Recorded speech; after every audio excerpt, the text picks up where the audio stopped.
Hello guys, আজকে আমরা বানাবো পনির টমাটো। প্রথমে টমাটোগুলিকে কেটে গ্রাইন্ড করে, পরে বাটিতে রাখা লঙ্কা, কাজু আর কিশমিশকে গ্রাইন্ড, পনিরগুলিকে পিস পিস করে তেলে কালা জিরা, শুকনা লঙ্কা, তেজপাতা আর গোটা গরম মশলা দিয়ে ভেজে নেব।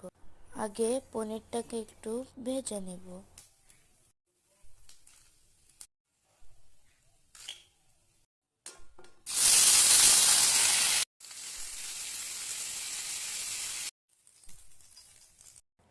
এরপরে পনিরগুলিকে সাইড করে রেখে ভাজা মশলাগুলো টমেটো পেস্ট দিয়ে দিব। পরে একটু গুঁড়ো জিরা আর একটু নুন দিয়ে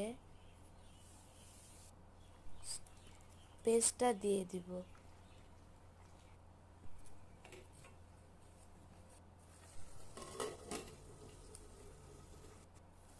পরে ভাজা পনিরগুলিকে ওই পেস্টটার মধ্যে দিয়ে দিব।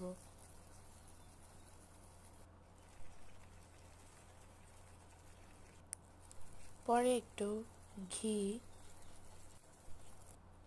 আর গোটা এলাচি থেতো করে দিয়ে দিব।